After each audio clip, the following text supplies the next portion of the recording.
ब्रह्मोवाच ज्ञातोऽसि मेद्य शुचिरान्ननु देह भाजाम् न ज्ञायते भगवतो गतिरित्यवद्यम् नान्यत्वदस्ति भगवन्नपि तन्न शुद्धम् माया गुण व्यतिकराद्य दुर्विभासी। हे भगवान, मैं अपने पुरुषार्थ से, अपने परिश्रम से, अपने साधन से आपको नहीं जान सका। बहुत दीर्घ काल तक साधन करने के बाद भी साधन के द्वारा नहीं, आपकी कृपा के द्वारा ही मैं आपको जान सका हूँ। ज्ञातोसी, मैं आपको आप ज्ञातोसी, आप ज्ञात हुए हैं। कैसे? कहते आप अपनी कृपा से ही ज्ञात हुए हैं, हमारे साधन से आप ज्ञात नहीं भये हैं। हे भगवान, बड़े दुर्भाग्य की बात है कि यह जीव आपके स्वरूप को नहीं जानता। आपका स्वरूप बड़ा सुलभ है। आप लोग कहेंगे कि ब्रह्मा जी ने इतनी तपस्या की और तपस्या करने के बाद भगवत साक्षात्कार प्राप्त किया और फिर ब्रह्मा जी कह रहे हैं कि आपका स्वरूप सुलभ है, तो फिर सुलभता किस अंश में है? बहुत अच्छी बात ब्रह्मा जी कह रहे हैं, नान्यत्वदस्ति भगवन नपि तन्न शुद्धम। हे भगवन, आपकी सुलभता इस रूप में है कि आपके अतिरिक्त कोई वस्तु है ही नहीं। नान्यत्वदस्ति, आपके अतिरिक्त कोई दूसरी वस्तु नहीं है। और जब आपके अतिरिक्त कोई दूसरी वस्तु है ही नहीं, तब आपकी प्राप्ति में फिर प्रयत्न क्या है? प्रयत्न नहीं है, साधन नहीं है, केवल स्वीकार कर लेना है। सत्य सिद्धांत को स्वीकार कर लेना है कि नाना पदार्थों में आप ही विद्यमान हैं। चेतन जीव और अचेतन प्रकृति दोनों के भीतर अंतर्यामी रूप से आप ही विद्यमान हैं, आपसे भिन्न कोई वस्तु नहीं है। हे भगवान, जो नानात्व की प्रतीति हो रही है, नाना नाम और नाना रूप, भिन्न भिन्न नाम और भिन्न भिन्न रूप, इनकी जो भिन्न भिन्न नामों की, भिन्न भिन्न रूपों की जो प्रतीति हो रही है, यह प्रतीति क्या है? कहते इस प्रतीति का ही नाम माया है। आपकी प्रतीति न होकर अन्य अन्य रूपों की, भिन्न भिन्न रूपों की प्रतीति हो रही है, भिन्न भिन्न नामों की प्रतीति हो रही है, इसी का नाम माया है। हे भगवान, आपका यह सुंदर स्वरूप, इस स्वरूप में जिस जीव का अनुराग नहीं हुआ वो निश्चित ही अभागा है। ब्रह्मा जी तो यहाँ तक कहते नारकीय है। आपकी मंगलमयी झांकी में जिसका अनुराग प्रकट न हो, हमने आपकी इस मंगलमयी झांकी का दर्शन किया है, इस झांकी का दर्शन करने के बाद भी अनुराग प्रकट न हो, ऐसे सच्चिदानंद घन परमात्मा से प्रेम करने की इच्छा जिसके भीतर न हो, आपके मंगलमय स्वरूप के दर्शन की व्याकुलता जिसके भीतर न हो, निश्चित ही वह नारकीय प्राणी है, उसे भाग्यशाली नहीं कहा जा सकता। चाहे संसार की बड़े से बड़ी उपलब्धि को ही वह प्राप्त क्यों न कर चुका हो, ऊंचे से ऊंची विद्या, ऊंचे से ऊंचा ज्ञान, ऊंचे से ऊंचा पद, ऊंचे से ऊंची प्रतिष्ठा उसे प्राप्त हो गई हो, लेकिन यदि आपके मंगलमय स्वरूप में उसका अनुराग नहीं हुआ तो उसकी समस्त उपलब्धियां व्यर्थ हैं। तदवा इदं भुवन मंगल मंगलाय ध्याने स्मनो दर्शितं उपासकानां तस्मै नमो भगवते नुविधेम तुभ्यं यो नादृतो नरकभाग विरसत प्रसंगी। भगवान का इसमें संबोधन क्या है? भुवन मंगल। हे त्रिभुवन को मंगल करने वाले भगवान, भगवान भुवन मंगल है। मंगल भुवन अमंगल हारी, द्रवहु सो दशरथ अजिर बिहारी। मंगल भुवन है। हमारे वृंदावन के रसिकाचार्य श्री भगवत ऋषिदेव जी महाराज ने तो कहा मंगल कितना मंगल है। मंगल का एक व्याख्यान किया उन्होंने। मंगल मूर्ति लाडली, श्री राधा रानी मंगल मूर्ति। और लाडली के निकट बैठे हुए लाल भी मंगल मूर्ति हैं, क्योंकि मंगल का स्रोत तो लाडली जी है। तो लाडली जी के निकट निरंतर विराजमान श्री कृष्ण भी मंगलमय है। मंगल मूर्ति लाडली, मंगल मूर्ति लाल। मंगल मूर्ति सहचरी, सब कुंज की सहचरियां मंगल मूर्ति है। मंगल मूर्ति सहचरी और मंगलमय सब काल। कुंज का प्रत्येक काल मंगलमय है, वहां कोई ग्रहण नक्षत्र व्यतिपात कुछ नहीं होता है। मंगलमय सब काल, मंगलमय सब काल, अमंगल मूल नशावन। अमंगल है ही नहीं, अमंगल को जड़ से खोद करके वहां बहा दिया गया है, क्योंकि वहां निरंतर श्री युगल का विहार है। अमंगल मूल नशावन और मंगल महल विनोद, महल भी मंगलमय है, विनोद भी मंगलमय है। और यह महल मंगल मन भावन, ये सब मन भावन मंगल है। मंगल भगवत रसिक सुयस सर्वोपरि मंगल, और भक्त का जो सुयस है वो सर्वोपरि मंगल है, अर्थात लाडली लाल से भी श्रेष्ठ मंगल भक्त की कीर्ति है। भक्त की महिमा, संत की महिमा सर्वोपरि मंगल है। कहे सुने अनुमोद सुजस पावे वर मंगल। ब्रह्मा जी कह रहे हैं, हे भुवन मंगल, हे त्रिभुवन का मंगल करने वाले, जब तक भुवन मंगल की शरण में नहीं आता जीव, तब तक उसका मंगल अमंगल समाप्त होता नहीं है। भुवन मंगल के चरणाश्रय से ही अमंगल की निवृत्ति संभव है, उसके पहले अमंगल की निवृत्ति संभव नहीं। तो हे त्रिभुवन का मंगल करने वाले प्रभो, आपका यह स्वरूप किसी कर्म, किसी प्रारब्ध के अनुरूप प्रकट नहीं हुआ है। तब कैसे प्रकट हुआ? बोले आपने अपने प्राण प्यारे भक्तों पर अनुग्रह करके ही इस मंगलमय स्वरूप को उनके आस्वादन के योग्य बना करके आपने प्रकट कर दिया है।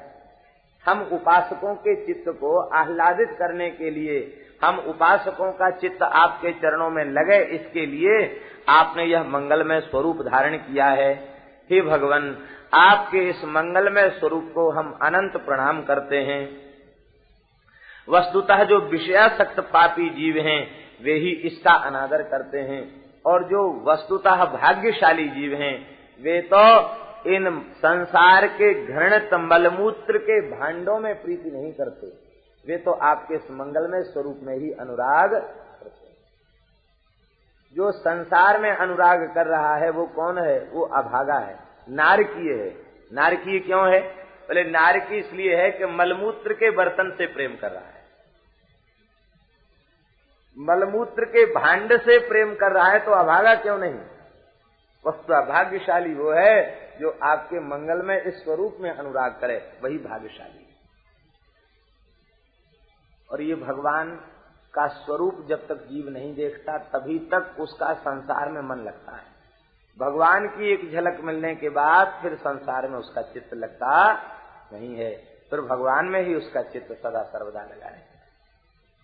रामानुज संप्रदाय के एक संत हुए धनुर्दास, सदगृहस्थ भक्त। इनका अपनी पत्नी से बड़ा प्रेम था। पत्नी का नाम था मालिनी देवी, अति सुंदरी थी। ये छत्ता लगा के चलते पत्नी के ऊपर, और बगल में नहीं चलते, ऐसे चलते, उनके सामने होकर चलते, छत्ता लगा के पिछले पैरों से चलते, देखते हुए। और रंगनाथ जी की सवारी निकल रही थी और ये पत्नी के ऊपर छत्ता लगा के चल रहे। श्री रामानुज स्वामी जी ने देख लिया, आचार्य की दृष्टि पड़ गई। रामानुज स्वामी जी ने कहा कि ये कौन महानुभाव हैं जो पत्नी को छत्ता लगा के चल रहे हैं? लोगों ने बताया, बोले महाराज ये श्रीरंगम के बड़े धनाढ्य व्यक्ति हैं, इनका नाम धनुर्दास है, बड़े पहलवान हैं, और ये ऐसे ही है, इनके अटपटे काम है, कोई क्या सोचेगा इसकी इनको कोई परवाह नहीं। भगवान की यात्रा तो संपन्न हो गई, आपने धनुर्दास को बुलाया। धनुर्दास डरते डरते आए, क्यों? उनको डर था पता नहीं क्या कहेंगे। आपने बड़े प्रेम से पूछा, बेटा धनुर्दास, देखो भगवान की सवारी निकल रही थी और तुम भगवान की ओर एक बार भी नहीं देखे, अपनी पत्नी को ऊपर छत्र लगा के चल रहे थे, क्या यह उचित था? क्यों ऐसा करते हो? उसने हाथ जोड़कर कहा, महाराज हमें अपनी पत्नी से सुंदर रूप कहीं दिखाई नहीं पड़ता, इससे अच्छा रूप हमें कहीं दिखाई पड़े तो हम वहां प्रेम करेंगे। स्वामी जी ने विचार किया कि हम इसको कहें कि ये मलमूत्र का भांड है, नाशवान है, क्षरणशील है, बूढ़ा हो जाने वाला है, नष्ट हो जाने वाला है, इससे प्रेम करोगे तो पछताना पड़ेगा, भगवान से प्रेम करो। ज्ञान ध्यान तो इसके ऊपर टिकेगा नहीं, क्योंकि इसकी अभी पूरी आसक्ति पत्नी में है। आपने कहा कि यदि इससे सुंदर रूप आपको देखने को मिल जाए तो फिर यहां से मन हट जाएगा? बिल्कुल हट जाएगा। इससे सुंदर होना चाहिए रूप। आपने श्री रंगनाथ भगवान से प्रार्थना की, नारायण दया सिंधो वात्सल्य गुण सागर एनम रक्ष जगन्नाथ बहुजन्मापराधनम। हे नारायण, हे दया सिंधु, हे वात्सल्य गुण के समुद्र, ये बेचारा अपराधी जीव है, इसको आप अपनी मंगलमयी झांकी का दर्शन कराइए। जैसे ही प्रार्थना की है और कहा अब दर्शन करो, दर्शन जब भगवान की मंगलमयी झांकी का किया है इसने, दर्शन करते ही मूर्छित होकर के गिर गया। फिर तो इतने बड़े भक्त हुए धनुर्दास, शूद्र कुल में उत्पन्न हुए थे, लेकिन इतने बड़े भक्त हुए कि रामानुज स्वामी जब कावेरी स्नान के लिए जाते तो मंदिर के पुजारियों के कंधे पर हाथ रख के जाते, और जब संध्या वंदन करके स्नान करके लौटते तो धनुर्दास के कंधे पर हाथ रख के आते। लोगों ने कहा, महाराज जब स्नान नहीं करते तब तो ब्राह्मण के कंधे पर हाथ धर के जाते हो, और जब स्नान करके आते हो तो धनुर्दास के कंधे पर हाथ रख के आते हो, इसका क्या कारण है? तो रामानुज स्वामी जी ने कहा कि कावेरी के स्नान से, संध्या वंदन से और मूल मंत्र नारायण के जप से, मूल नारायण मंत्र के जप से मैं उतनी पवित्रता का अनुभव नहीं करता जितनी पावनता का अनुभव धनुर्दास के स्पर्श से करता। ये भगवान का इतना भक्त है। पुजारियों के मन में बात आ गई, बोले इसने सब संपत्ति स्वामी जी को दे दी है, बहुत पैसा वाला है, बार बार कुछ न कुछ भेंट करता है ठाकुर सेवा के लिए, इसीलिए ये इसकी बड़ाई कर रहे हैं।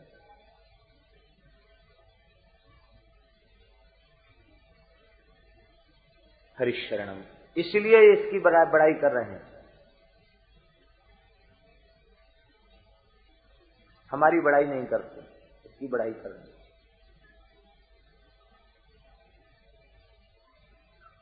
स्वामी जी ने देखा,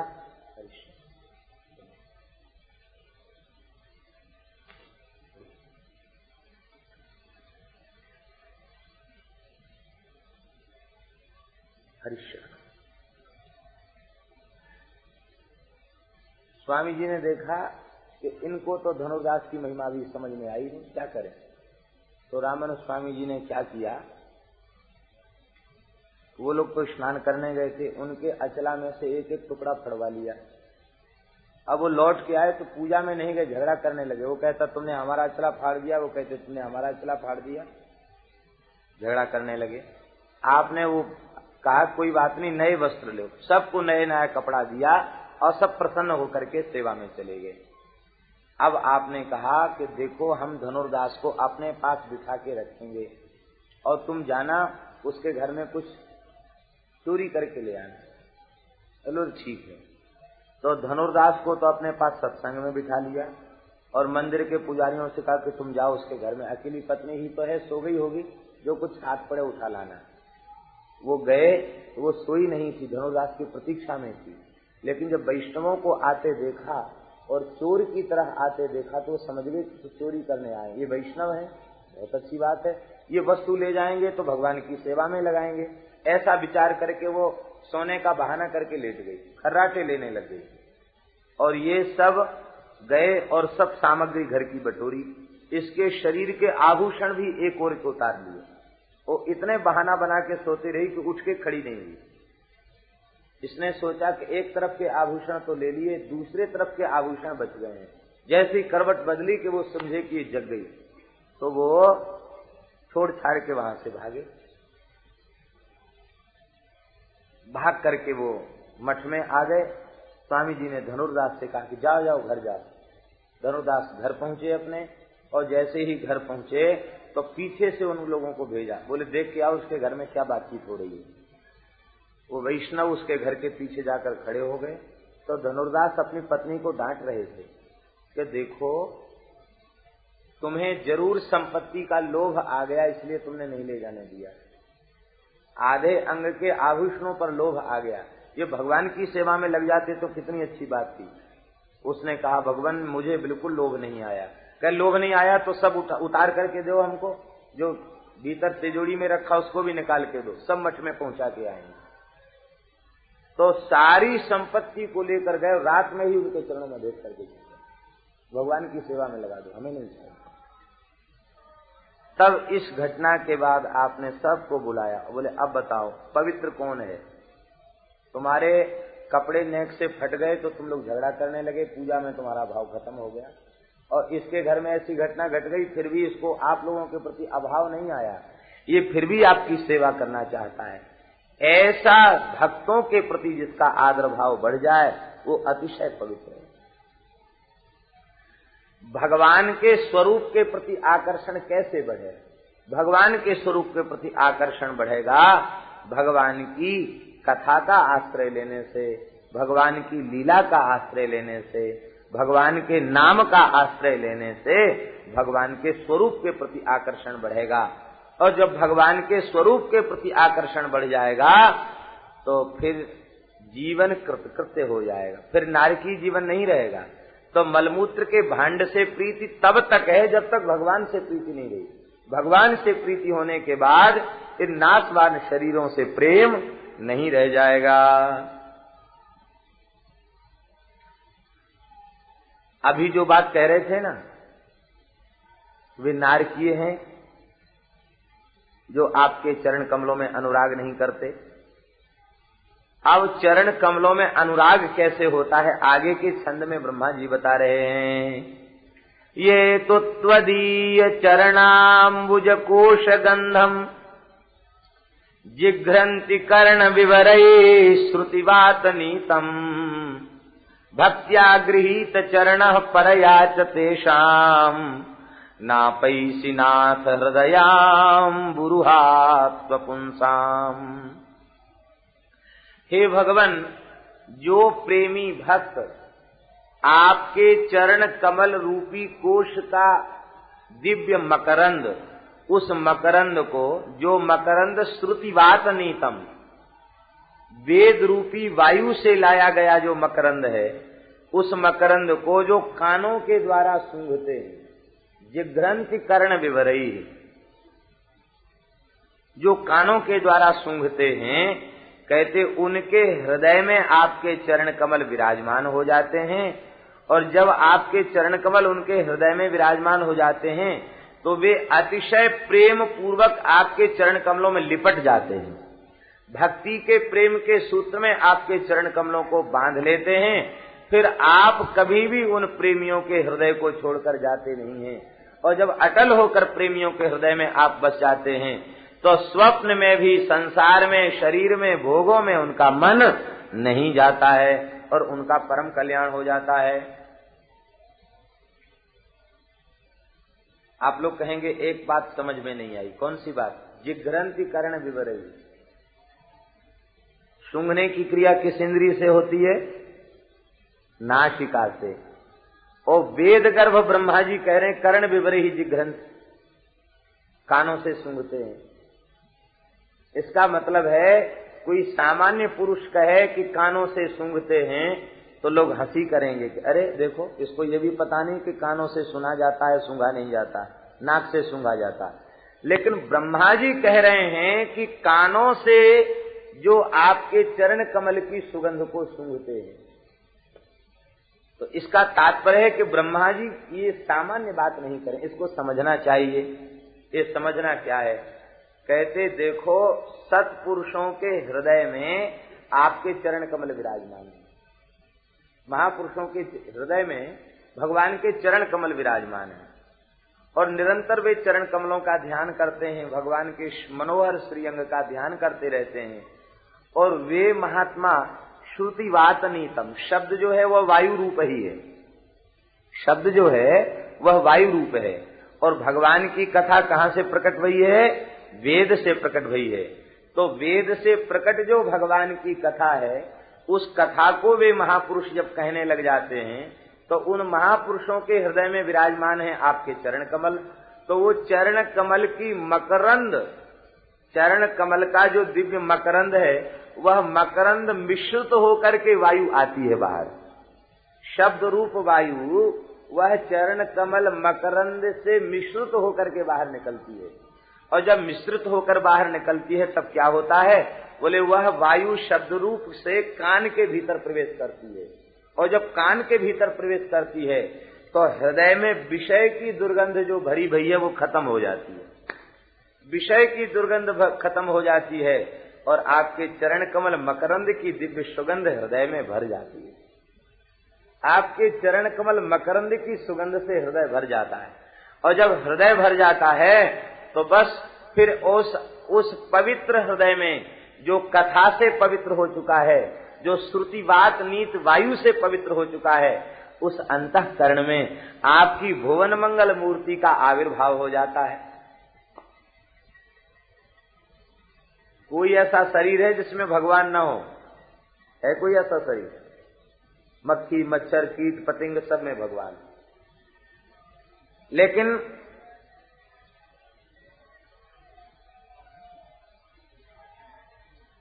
सब घट मेरा साइया खाली घट नहीं कोय, बलिहारी वा घट की जाघट परगट होय।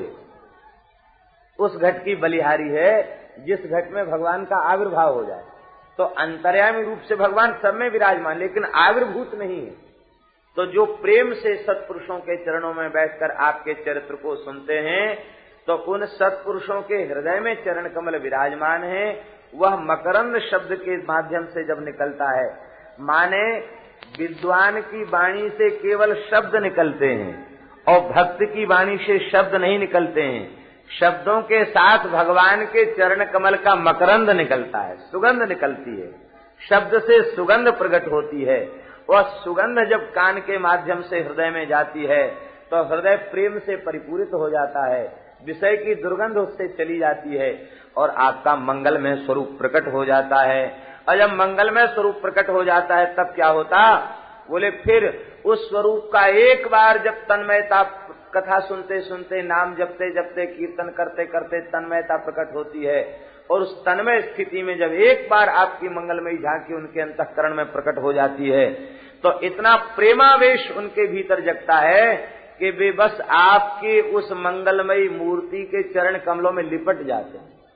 भक्त्या गृहीत चरण, प्रेम लक्षणा भक्ति के कारण वे आपके चरण कमलों को पकड़ लेते हैं और ऐसा पकड़ लेते हैं कि सर्वतंत्र स्वतंत्र सर्व समर्थ होते हुए भी उनके हृदय को छोड़कर आपको जाने का साहस होता नहीं, क्योंकि प्रेम की डोरी से आपके चरण कमलों को बांध लेते हैं। आप उनके हृदय कमल का त्याग नहीं करते। किसी को बांध दिया जाए तो वो सुखी रहेगा, दुखी हो जाएगा। बंधन में जिसको बांध दिया जाए वो दुखी हो जाएगा।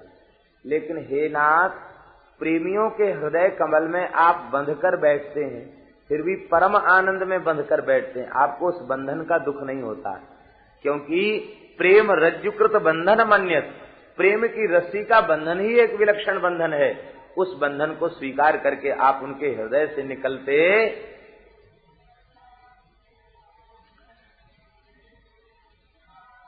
निष्काम प्रेमियों के हृदय में भगवान अटल होकर के विराजते ही नहीं, निरंतर लीलायमान हो जाते हैं, निरंतर लीला करने लग जाते हैं उनके हृदय में, निरंतर लीला करने। सकाम लोगों के हृदय में भी भगवान बसते हैं, ये भी बात है। कोई कामना है, वो कामना के कारण वे तीव्र भक्ति योग से उपासना करने लग गए, तो उस काल में वे बार बार भगवान का ध्यान करके हृदय में भगवान को टिका लेते हैं। लेकिन इसके बाद भी सदा सर्वदा भगवान उनके हृदय में नहीं रह पाते। क्यों नहीं रह पाते? बोले सदा सर्वदा उनके हृदय में भगवान इसलिए नहीं रह पाते हैं क्योंकि वे भगवान को रखते तो हैं हृदय में, लेकिन उनसे किराया मांग लेते हैं। सकाम लोग किराया मांग लेते हैं भगवान से। अच्छे से अच्छा घर हो, तो आप महंगा किराया हो, तो आप कब तक रहेंगे? जब तक जेब में पैसा है तब तक रहेंगे। वो कब तक रहेंगे? कभी न कभी तो छोड़ के चले जाएंगे, कहेंगे भैया 2 दिन 4 दिन हो गया, अब हम चले। और पैसा जेब में न हो तो वो धर्मशाला वाला आपको फिर टिकने नहीं देगा, भगा देगा आपको। ये सकाम लोग हृदय में ठाकुर जी को बताते तो हैं, लेकिन किराया वसूलते हैं बहुत महंगा। हे भगवान, मैं आपका ध्यान कर रहा हूँ, हे भगवान मैं आपकी स्तुति कर रहा हूँ, हे भगवान मैं आपकी शरण में हूँ, आप हमें पुत्र दे दीजिए, आप हमें स्त्री दे दीजिए, आप हमें धन दे दीजिए। ऐसे करके वो भगवान से प्रार्थना करते हैं। तो जब ऐसा करके वो भगवान से प्रार्थना करते हैं तो भगवान दे लेकर के फिर छुट्टी करते हैं, भगते हैं वहां से। और प्रेमी के हृदय में अटल होकर इसलिए विराजते हैं कि वह अपने हृदय में बसा तो लेता है और प्रेम के बंधन में बांधकर चरणों में लिपट जाता है। हे नाथ, अब इस दास का त्याग करके न जाएं। मैं त्रिभुवन को ठुकरा सकता हूँ, लेकिन एक पल के लिए भी आपके चरण कमलों से अलग हो नहीं सकता। जाको कबहू न चाहिए कछु, तुम सन सहज सने, बसहु निरंतर तासुर, सो रावुर निजगे। जिनको कबहू न चाहिए कछु, तुम सन सहज सने, सहज स्नेह करने वाले संत उनके हृदय कमल को छोड़कर भगवान कभी कहीं जाते नहीं हैं। सदा सर्वदा भगवान उनके हृदय में विराज, अपने हृदय कमल में विराज करके भगवान की सेवा करते रहते हैं। ऐसा घर हमें मिल जाए तो हम छोड़ के न जाएं। भगवान तो भगवान है। देखो, प्रेमी अपने हृदय में भगवान को बताते हैं, दिन रात सेवा करते हैं, और सेवा करने के बाद चाहते क्या हैं? कहते बस आप ऐसे ही मंद मंद मुस्कुराते रहें, हमारी सेवा को स्वीकार करते रहें और कुछ नहीं चाहते। अच्छा, बहुत सेवा होगी, अब हम जाते हैं। तो प्रेमी सामने पड़ जाता, भगवान जाना है तो छाती पर पैर धर के चले जाइए, हम रोक नहीं सकते आपको। छाती पर पैर रख करके चरण रख के चले जाइए, लेकिन ये भी सुन लीजिए, आपके जाते ही यह प्राण भी आपके पीछे चले जाएंगे। आपके बिना यह प्राण रह नहीं सकते।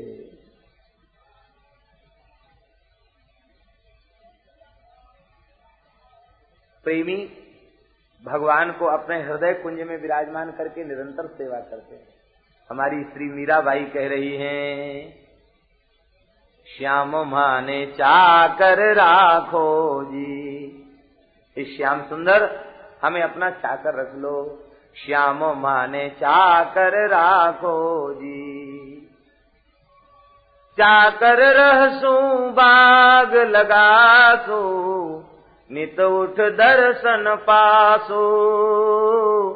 वृंदावन की कुंज गलिन में हरि की लीला गा। भगवान ने कहा हमारे पास चाकरों की कमी नहीं है। बोले कोई बात नहीं, आपके श्रीअंग की सेवा नहीं मिलेगी, वृंदावन की लता पता की सेवा तो मिल जाएगी। चाकर रहसु बाग लगासु, नित उठ दर्शन पासु। प्रिया जी के साथ गलवैया डाल के जब आप चलेंगे तो किसी लता को, किसी कुंज को शीश से भय युगल छवि का दर्शन करके मैं निहाल हो जाऊंगी। चाकरी में दर्शन पाऊं, दर्शन मिलेगा, और सुमिरन पाऊं खर्ची, भाव भगति जागीरी पाऊं, तीनों बाता सरसी। भाव भक्ति की जागीर मिल जाएगी। ऐसे प्रेमियों के हृदय को ठाकुर जी छोड़कर कहीं जाते नहीं। अरे छोड़ के जाने की बात तो छोड़ दो, ज्यादा प्रेम की चरम स्थिति जब हो जाती है तो प्रेमी कहता है कि अरे तुम दिन रात भीतर बसे रहते हो, हमको तनिक भी चैन नहीं लेने देते हो, थोड़ा चैन तो लेने दो हमको, थोड़ी देर के लिए बाहर हो जाओ, हमें विश्राम मिले। एक गोपी जमुना जी के किनारे बैठी थी, समाधि लगाए, नारद जी निकले। नारद जी को बड़ा आश्चर्य हुआ कि हम तो सोचते थे कि ब्रजवासी केवल प्रेमी हैं, लेकिन ये गोपी तो बड़ी उच्च कोटि की जोगनी है, समाधि लगा के बैठी है। नारद जी ने वीणा बजाई, नारायण नारायण नारायण। गोपी ने नेत्र खोले, नारद जी को प्रणाम किया। भगवान वाह, आज आपका बड़ा मंगलमय दर्शन हुआ। नारद जी ने कहा कि देवी ब्रजगोपी समाधि लगाकर किसका ध्यान कर रही हो? उसने कहा बाबा मैं ध्यान नहीं कर रही हूँ। तब क्या कर रही हो? बोले मैं ध्यान लगाकर कोशिश कर रही हूँ ए नंद का छोरा भीतर घुसा हुआ है, कैसे बाहर निकले। आलीरी मेरे नैना बाण पड़ी, चित्त चढ़ी वह सावरी मूर्ति, उर बिच आन अड़ी। ये टेढ़े बेड़े हैं इसलिए तो अड़ जाते हैं, सीधे होते तो निकल जाते। त्रिभंग ललित हैं, ये हृदय में आकर अड़ गए हैं। चित्त चढ़ी वह सावरी मूर्ति, उर बिच आन अड़ी। आली रे मेरे नैना बाण पड़ी।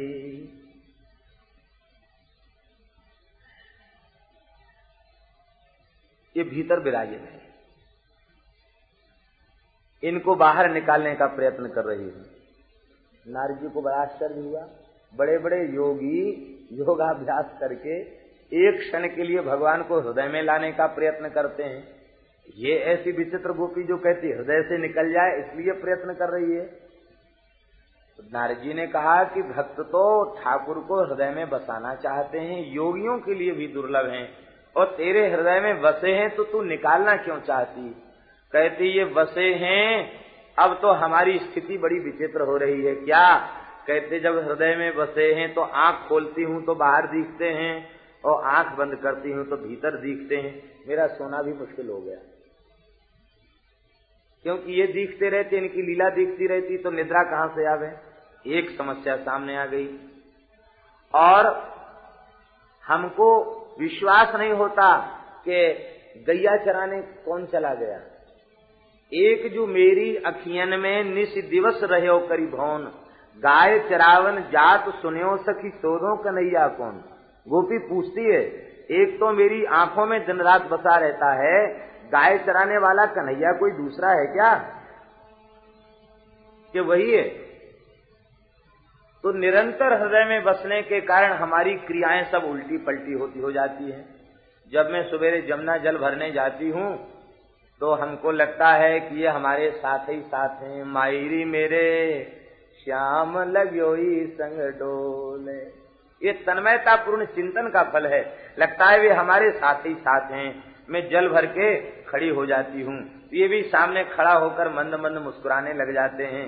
कहते, सांवरे तुम आए गए? बोले हाँ, मैं तो छोड़ के कहाँ जाऊंगा, मैं आए गए हो। अच्छो तो ले ये हमारी गागर उछवाए दे। तो जैसी ये हमारी गागर उछवावे और बस बीच में ही ढीलो हाथ छोड़ दे, गागर तो फूट जाती है। और मैं खड़ी खड़ी देखती हूँ कि अरे ये तो गागर फूट गई, उछवाए हुए बारो कहाँ गए, तब तक ये वहां से अंतर्धान हो जाते हैं। अब जब मैं लौट के अपने घर जाती हूँ तो सास ननद छड़ी लेकर सामने खड़ी होती है। कहती है, अरे ये कैसी विचित्र बहू आई, रोज 10-5 गागर फोड़ देती है, कहाँ तक मटका मंगावे, कहाँ तक गागर मंगावे। ये बड़ी विचित्र बधू है, रोज घड़ा फोड़ देती है। ये अनुभव होता है। फिर इसलिए डांट खानी पड़ती है। और जब रसोई बनाने बैठती हूँ तब तो और समस्या आ जाती है। क्या? बोले कभी कभी तो ये चूल्हे पर बैठकर बतराने लग जाते हैं और बातचीत में रसोई बिगड़ जाती है।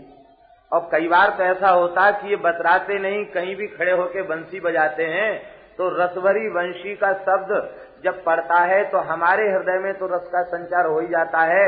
आग में जलती हुई लकड़ियों में भी रस का संचार हो जाता है।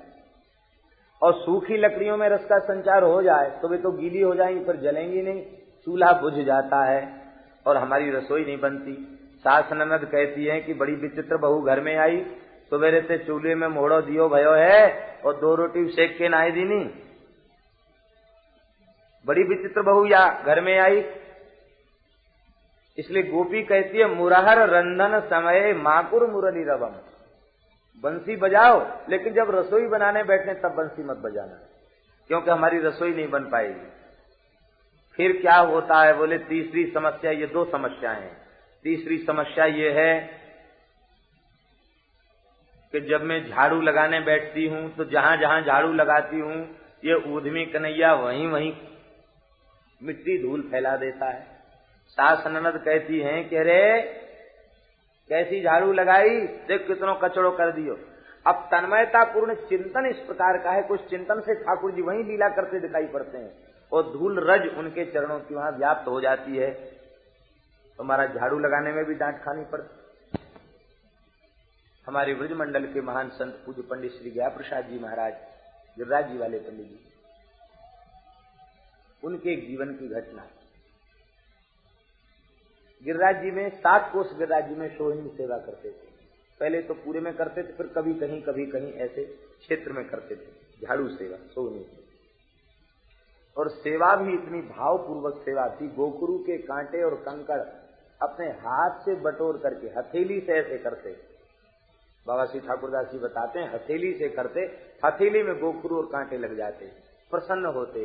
ये कंकड़ ये कांटा प्रिया जी के चरणों में लगता है, लाई जी के चरणों में लगता है तो कितनी पीड़ा होती। अपने हाथ में छिदते तो बड़ी सुख की अनुभूति होती। हमारे हाथ में छिद गया, अच्छा हुआ, प्रिया जी के हाथ चरण में तो नहीं छिदा। एक एक करके दिन थे, इस कुंज में ठाकुर जी पधारेंगे, उनके चरण में पीड़ा न पहुंच जाए, ये उनका भाव पंडित जी। तो एक बार उद्धव कुंड के निकट सोहनी सेवा कर रहे थे और पंडित श्री जनार्दन जी अभी भी जीवित हैं, विराजमान हैं, बड़े महापुरुष हैं। तो पंडित श्री जनार्दन जी वे भी 100 वर्ष के करीब हो रहे हैं, वृद्ध हैं। तो जनार्दन जी उनके पास पहुंचे, पंडित जी से उनकी मैत्री थी, तो पहुंचे वहां। तो पता चला कि पंडित जी तो सोहनी सेवा के लिए गए, उनके निकट पहुंचे, बाबा के निकट पहुंचे। तो वहां क्या देखते हैं कि पंडित जी दोनों हाथ में सोहनी लिए हैं और सोहनी लगा रहे हैं और रो रहे हैं, बहुत विह्वल होकर रो रहे हैं। तो आपने पूछा कि पंडित जी क्या हो गया, इतने क्यों रो रहे हैं, बार बार पूछा। तो आप बोलते हैं पंडित जी कहा बताऊं, ये कन्हैया बड़ा उद्यमी है, जहां सोहिनी लगाऊं वहीं कचड़ो कर दे। जैसी सोहनी लगाऊं सामने आए के खड़ो है जाए, बताओ अब ये सामने खड़ो होए तो मैं सोहनी सेवा कैसे करूं। ऐसा कह के पंडित जी रोने लगे। इस घटना को जनार्दन जी जब अपने मुख से सुनाते हैं तो विह्वल हो जाते हैं। ये चिंतन, ये भावपूर्ण चिंतन आज भी श्री ठाकुर जी विराजमान है, यहीं विराजमान है, आपके निकट विराजमान है, लेकिन हम लोग भाव नहीं बना पा रहे हैं। भाव हमारा अधूरा है, भाव कच्चा है। तो झाड़ू लगाती तो सामने खड़े हो, पानी जाऊं तो साथ में चले, और इतना ही नहीं, जैसे ही मैं धान कूटवे बैठूं कि बस ये आय के पास में बतरावन लग जाए, तो बस मैं मूसल धर देती हूँ, इससे बातचीत करने लग जाती हूँ। तब तक सास ननद आके धक्का दे के कहती है यहाँ कोई ना है, बैठो, तू बतराए कौनते रही है, पागल है गई क्या। अब कोई हो ना सामने हो, कोई बातचीत करे तो उससे लोग पागल ही कहेंगे, पागल हो गई है क्या। तब तक मैं देखती हूँ कि कन्हैया तो वहां से चला गया। महाराज ये समस्या है, ये चौथी पांचवी समस्या है। और समस्या क्या है, बोले जब मैं सवेरे गैया का धार काढ़ने, दूध काढ़ने बैठती हूँ तो उस समय ये कन्हैया सवेरे उबासी ले तो भयो, जवाई ले तो भयो, आंख मिलते भाई ठाकुर जी आ जाते हैं। आके कहते गोपी बड़ी जोरन की भूख लग रही है, सबरो दूध दोहिनी में दोह देगी का। मुंह फाड़ के बैठ जाते हैं, कछु दूध हमारे मोहड़े में दोह दे। बस मैं जैसे ही उसके मोहड़े में दूध दोहने बैठती हूँ तब तक पीछे से सास ननद आके कहती है क्यों री बावरी, दोहनी घोटून पे धर रखी है, दूध सबरो धो दियो धरती पे। मैं देखती हूँ सबरो दूध धरती पे बह गयो। ये चिंतन के कारण उसे अनुभव होता है कि श्याम सुंदर मुंह फैला करके बैठे। तो हमारी तो बहुत आफत आ गई, हमारा जीना मुश्किल हो रहा है, इसलिए हम आंख बंद करके कोशिश कर रहे हैं ये कैसे भी अहीर को हमारे हृदय से निकल जाए। इस समय होली चल रही है हमारे ब्रजमंडल में, क्या कहना, होली का अद्भुत आनंद। बसंत पंचमी से लेके, बसंत पंचमी से ही होली का समाज, होली का उत्सव बसंत पंचमी के दिन से ही प्रारंभ हो जाता है। अद्भुत, बसंत पंचमी के दिन से ठाकुर जी के कपोलों में गुलाल लगाना प्रारंभ हो जाता है। और ये जो दोज अभी गई है ना, फुलेरा दोज, फाल्गुन शुक्ल द्वितीया, उस दिन ठाकुर जी फेंट में गुलाल बांधना उस दिन से चालू कर देते हैं। ठाकुर जी के मंदिरों में आप जाएंगे तो कमर में फेंट में गुलाल बंधी हुई है। एक गोपी के आंख में मूठा भर के गुलाल ठाकुर जी ने छोड़ दी। जैसे ही गुलाल आंखों में भर गई, जैसे ही नेत्रों में गुलाल भर गई, अब तो वह अबीर गुलाल को जमुना जी में धो धो कर निकालने लगी। और गुलाल अबीर नेत्र में भर जाए तो बहुत पीड़ा होती है। धोते धोते नेत्र लाल हो गए, अबीर गुलाल निकल गई, फिर भी वह धोना बंद नहीं कर रही थी। तो गोपी ने कहा कि अरे अबीर गुलाल तो निकल गई है, अब धोना क्यों बंद नहीं कर रही? जब धोते धोते तेरी आंख लाल पड़ गई, तू धोना क्यों बंद नहीं कर रही है?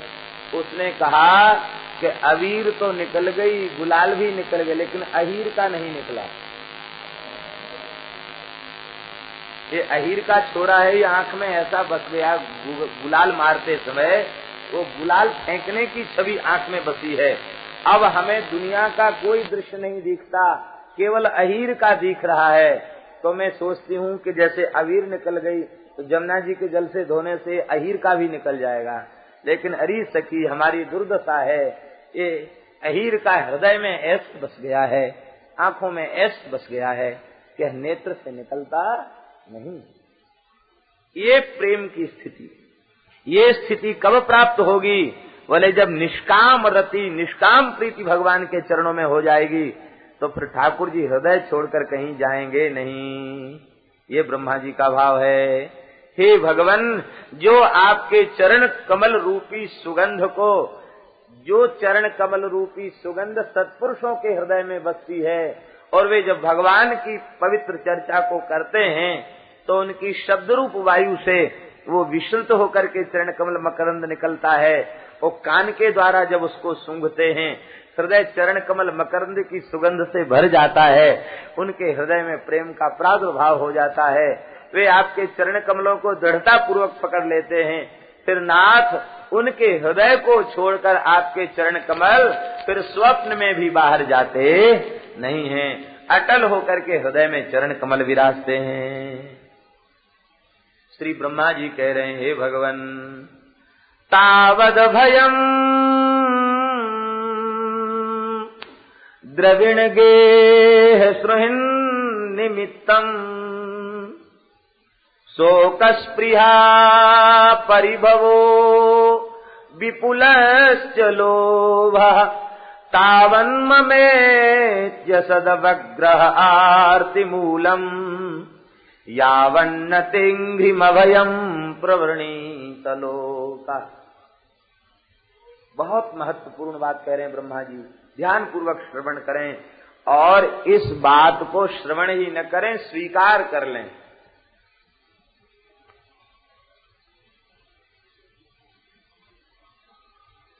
आज किसी प्रेमी ने कहा कथा बहुत अच्छी हो रही है, तो श्री गोरेलाल जी वाले महाराज जी ने उत्तर क्या दिया? शायद कोई होंगे तो उन्होंने सुना होगा। बड़े उच्च कोटि के संत थे जो गोरेलाल जी वाले, तटीय स्थान की परंपरा के महान संत, कहीं आते जाते नहीं, हम सबके ऊपर कृपा करके पधारे, बड़े अच्छे रसिक संत। उन्होंने क्या कहा? उन्होंने कहा कथा बहुत अच्छी हो रही है और कथा बहुत अच्छी लगी, यह बहुत महत्वपूर्ण नहीं है। कहने का तात्पर्य था कि संसार की बहुत सी चीजें बहुत अच्छी लगती हैं और बहुत उनको देखने सुनने में लोगों को आनंद दिया। ये तो विषयी पुरुष हैं, इनको कथा सुनने में भी आनंद आ रहा है, कोई सिनेमा होने लग जाए उसमें भी उनको आनंद आने लग जाएगा। ये महत्वपूर्ण ज्यादा नहीं है। महत्वपूर्ण ज्यादा ये है कि कथा बहुत अच्छी लगी तो उसमें से कितने अंश को हमने अपने जीवन में उतारा, ये महत्वपूर्ण है। कथा बहुत अच्छी लगी उसमें क्या, अच्छी तो कथा है ही है, भगवान की कथा, इसमें हमारी क्या विशेषता? ये तो भगवान का चरित्र है। हम जो अपने मन से बात कहते हैं वो गलत हो जाती है, और जो भागवत में लिखी है वो तो बहुत अच्छी है, अच्छी तो कथा है ही है। इस कथा में से किस अंश को हमने स्वीकार किया, महत्वपूर्ण यह है, हमने कितने को जीवन में उतारा। अब उतारने लायक बात तो सब है, लेकिन ये जो बात कह रहे हैं ब्रह्मा जी, ये बहुत ऊंची बात कह रहे हैं, इसको बहुत सावधानी से श्रवण करें। ब्रह्मा जी कह रहे हैं, तावद भयम द्रविण गेह सुहृन् निमित्तम शोकस्पृहा परिभवो विपुलश्च लोभः तावन्ममेत्य सदवग्रह आर्तिमूलम् यावन्न तेऽङ्घ्रिमभयम् प्रवृणीत लोकः। हे भगवन, जब तक यह जीव अनन्य निष्ठा पूर्वक तेंघ्रिमभयम प्रवृणीत अभय दान देने वाले आपके चरण कमलों का वर्ण जब तक नहीं कर लेता है, तब तक संसार के भय की निवृत्ति होती नहीं है। तब तक शोक की निवृत्ति नहीं होती, लोभ की निवृत्ति नहीं होती और भय की निवृत्ति नहीं होती, जब तक आपके चरण कमलों का वर्ण नहीं कर लेता। वर्ण करना, जैसे कन्या पति का वर्ण करती है तो पति का गोत्र उसका गोत्र हो जाता है, पति का परिवार उसका परिवार हो जाता। जहां पैदा हुई थी उसे वो अपना नहीं कहती, मायके में 10-5 दिन रहने के बाद फिर कहती है चलें अपने घर चलें। अब उससे कोई पूछे कि तू पैदा हुई यहाँ, खाई पी यहाँ, पढ़ी लिखी यहाँ, ये घर तेरा नहीं रह गया, वो घर तेरा हो गया? बोले हाँ ये तो है, लेकिन अब हमारा घर ये नहीं है, हमारा घर तो वही है। पति के नाम से, गोत्र से उसकी पहचान हो गई, क्योंकि उसने पति का वर्ण कर लिया है। ऐसे ही भगवान का वर्ण कर लो, भगवान मेरे हैं, ये भगवान का वर्ण करना है। जब भगवान का वर्ण कर लोगे तो भगवान से तुम्हारी पहचान होगी, संसार से तुम्हारी पहचान नहीं रह जाएगी और दूसरी किसी उपाधि से तुम्हारी पहचान नहीं रह जाएगी। हम केवल भगवान के शरणागत भक्त हैं, यही पहचान रह जाएगी। तो जब तक अभय प्रदाता आपके चरण कमलों का आश्रय जीव नहीं लेता, तब तक उसे इतनी चीजें लगी रहती। कौन कौन? बोले एक तो धन। धन से क्या संकट है? बोले धन के साथ एक दुख जुड़ा हुआ है। कौन सा? उसका नाम है भय। जो धनवान व्यक्ति हैं वे सदा भयभीत रहते हैं, इतने भयभीत रहते हैं आश्चर्य हो। भगवान की भक्ति के मार्ग में विश्वास की बहुत आवश्यकता है, क्योंकि बिनु विश्वास भगति नहीं, तेहिवन द्रवहि न राम, राम कृपा बिन सपने हूं जीवन लह विश्राम। विश्वास की बड़ी जरूरत है, लेकिन धनवान पुरुषों में सबसे ज्यादा कमी विश्वास की रहती है। बेटा में विश्वास नहीं होता, पत्नी में विश्वास नहीं होता, अपने में भी कई बार अविश्वास हो जाता है। तो अब बताओ वो भक्ति के मार्ग पर कैसे चले? तो धन के कारण प्राप्त होने वाला भय उनके पास बना रहे। हर व्यक्ति को शंका की नजर से देखेंगे, पता नहीं क्या करेगा। परिचय की भक्ति है, महात्मा परिचित है तो रोटी देंगे, परिचित नहीं है तो यही समझेंगे कि चोर है, तो रोटी भी नहीं देंगे उसको। धन के साथ एक समस्या जुड़ी भैया, उसका नाम है भय। धनवान पुरुषों को बड़ा भय होता है और वो सीधे सीधे जब स्त्री पुत्र आदि को धन नहीं देते तो घर के ही लोग चोरी भी कर लेते। ये भी बात, ज्यादा कोई कंजूसी करने लग जाए तो फिर जब घर वाले देखते हैं कि ऐसे तो देता नहीं, तो जिसके हाथ जो पड़े वो ले जाओ। फिर बेचारे को रोना पड़ता है, हाय हाय देखो ये जुट गया, ये चला गया, वो चला गया। तो धन के कारण प्राप्त होने वाला भय और घर के कारण प्राप्त होने वाला भय, शोक, धन, घर और बंधु, इनके कारण भय, शोक, लालसा और दीनता और लोभ, ये सब विकार इनके साथ जुड़े हुए हैं। तो भय और शोक और लालसा, लालसा का तात्पर्य है कि जितना है उतने का सदुपयोग नहीं, और अधिक आवे इसकी तृष्णा, लालसा। और लालसा के बाद फिर दीनता। दीनता किस चीज की? वे अपने धन की रक्षा करने के लिए चाहे जिसके पैर पकड़ लेते। वैसे तो बड़ा रुआब दिखाएंगे, लेकिन धन की सुरक्षा की बात आएगी तो चाहे जिसके सामने दीन बन जाएंगे। किसी सज्जन से पूछा, कह रहे आप चाहे जिसके सामने हाथ पैर जोड़ने लग जाते हैं? और कोई ऐसी बात है तो सबके सामने हाथ पैर नहीं जोड़ना चाहिए। बोले भाई देखो, हमारा नाम आप नहीं जानते हैं। हमारा नाम क्या है? बोले बनिए। बनिए माने बिगड़िए मत, बनिए। हम अपना काम बनाने में चतुर हैं, हम बिगाड़ने वाला काम नहीं करते हैं। अरे हाथ पैर जोड़ लिए, कुछ बच गया तो ठीक है। ये दीनता। और फिर लोभ, ये ही है अविद्या का परिवार।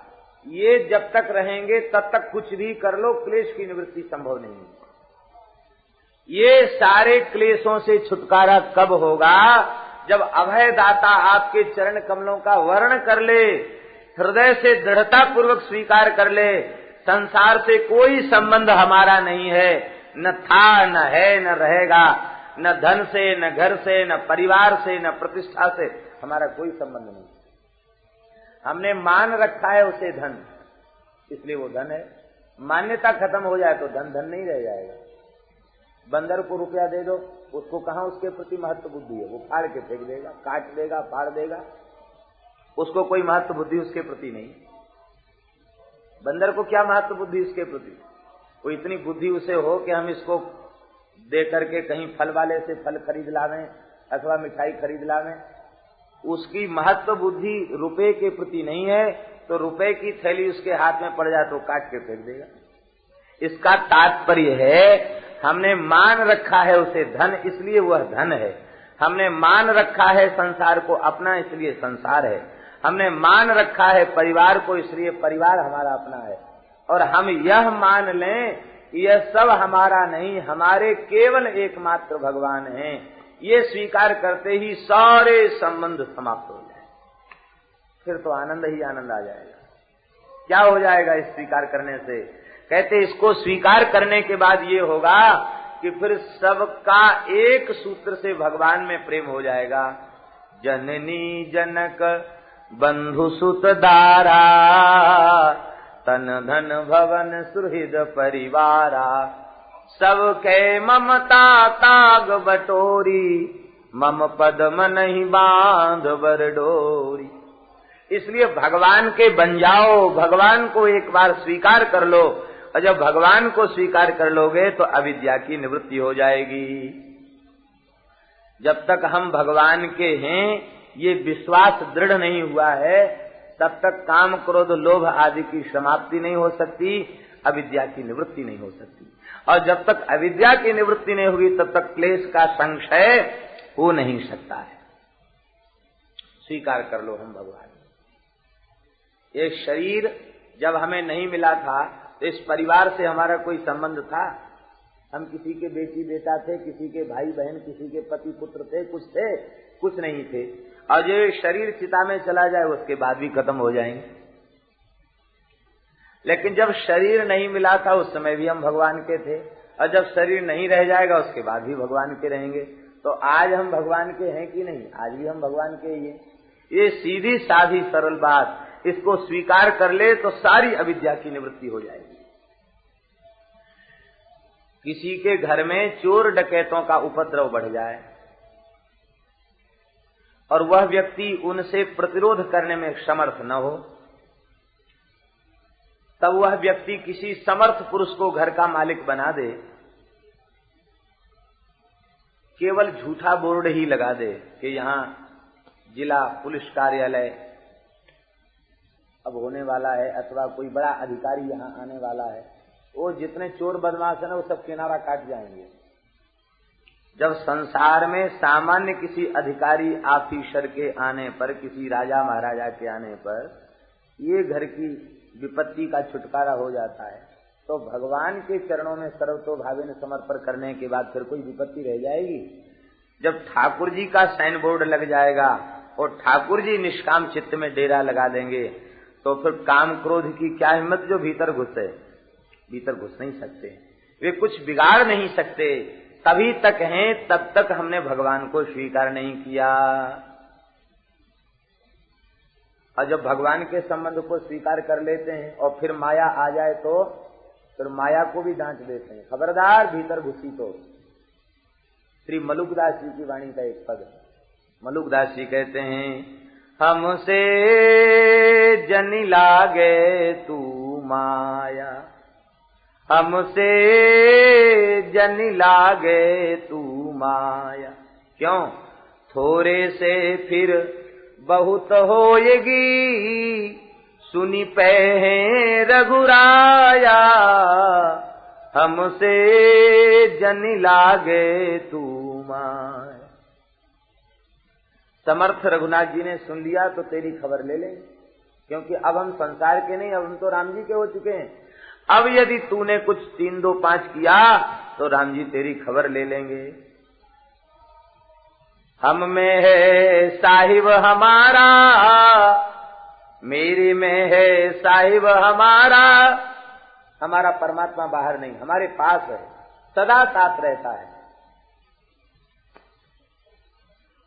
भगवान कभी साथ छोड़ते नहीं और शरीर संसार कभी साथ रहता नहीं, महाराज जी कहा करते हैं।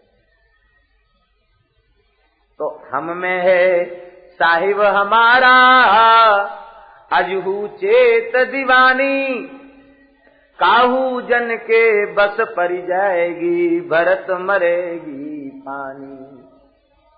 किसी भक्त की नजर पड़ गई तो पानी भरते भरते मर जाएगी, तेरी दाल यहाँ गलने वाली नहीं है। तरवे चिते लाज कर जन की लाज रख, मैं संसार का नहीं, मैं भगवान का हूँ।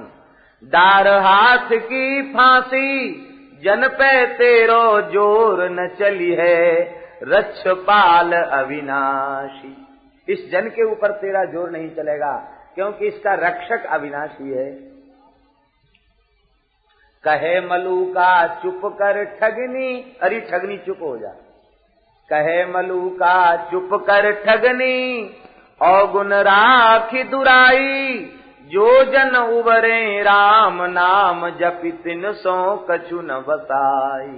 जो राम नाम लेकर के उबर गए संसार से, उनके ऊपर तेरा जोर चलने वाला नहीं है। भगवान के बनकर भगवान के भजन में जो लग गए हैं, उनके ऊपर अविद्या माया का कोई प्रभाव होता नहीं है।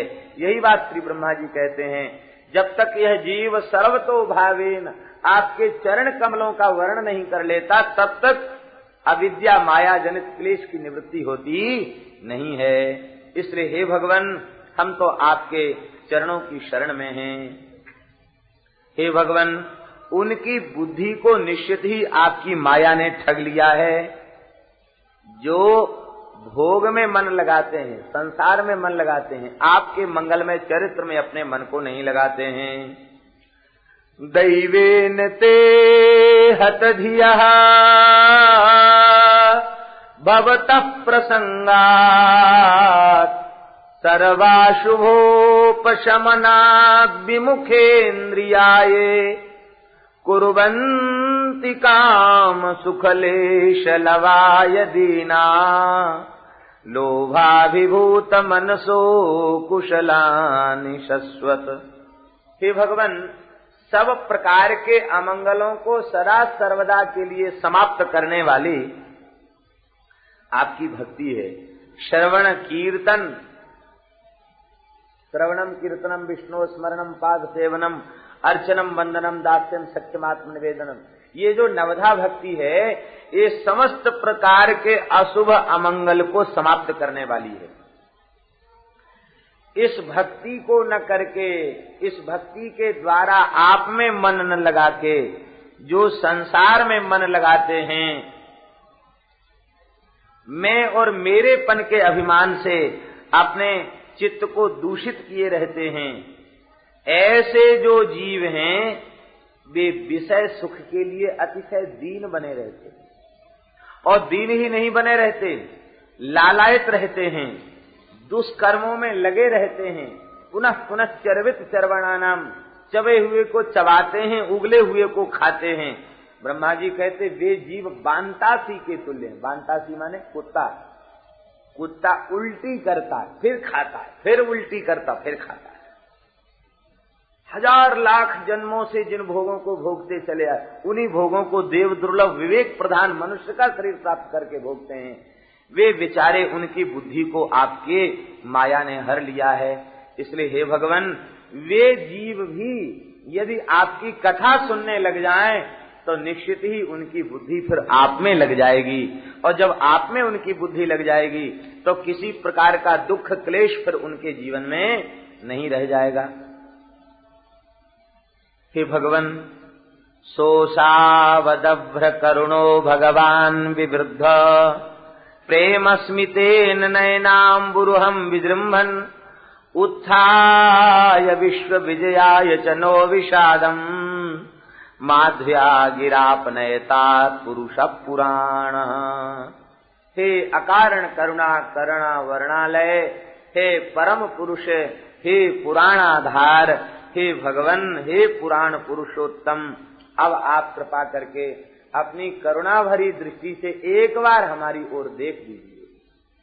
हे भगवन, आप विश्व मोहिनी अपनी मंद मुस्कान से एक बार हमारी ओर मुस्कुरा दीजिए, और मुस्कुराने के बाद हे भगवन, आप केवल मुस्कुराइए मत, केवल करुणा भरी दृष्टि से देखिए मत, अपितु मीठी वाणी से कुछ कह ही दीजिए। क्या कह दीजिए मीठी वाणी से? कौन सी बात सबसे मीठी बात है? भगवान जो कुछ कहें सब मीठा है। क्यों? इनकी वाणी कैसी है? मृतक जियावनी गिरा सुहाई, मृतक जियावनी गिरा सुहाई, श्रवण रंध्र हुई उर जब आई। मृतक जियावनी गिरा है। भगवान जो कुछ कहें वह मधुर है, लेकिन उन समस्त मधुराति मधुर वाक्यों में सबसे मधुर वाणी भगवान की क्या है? ठाकुर जी की सबसे मधुर वाणी क्या है? बोले ठाकुर जी की सबसे मधुर वाणी ये है कि भक्त अब तुम मेरे हो। बस ये वाणी सबसे मधुर है। वे जो कुछ कहते मधुर है ही है, लेकिन एक बार वे तिरछी चितवन से देखकर मंद मुस्कान से युक्त होकर कह दें कि बस अब तुम मेरे हो। तो ब्रह्मा जी कह रहे हैं कि हे नाथ, आप प्रेम पूर्वक हमारी ओर देख दीजिए, मुस्कुरा दीजिए, और प्रेम पूर्वक एक वाक्य कह दीजिए कि ब्रह्मा अब तुम मेरे हो। हम तो बार बार कहते भगवान मेरे हैं, भगवान मेरे हैं। भगवान एक बार कहें कि तुम मेरे हो। विनय पत्रिका गोस्वामी जी ने लिखी, इसीलिए लिखी बारिक तुलसी कृपाल, एक बार कह दो तुलसी तू मेरो है, एक बार कह दो कि तुम मेरे हो। हे नाथ, जागृत में सौभाग्य न हो तो स्वप्न में ही आकर एक बार कह दीजिए आप में तुम मेरे हो। स्वप्न में भी एक बार कह दें तो कम भाग्य नहीं, और जब तक ठाकुर जी प्रत्यक्ष होकर न कह दें कि तुम मेरे हो तब तक अविद्या की निवृत्ति नहीं, तब तक भय बना हुआ। भगवान कह दें कि मेरे हो, बस भय खत्म।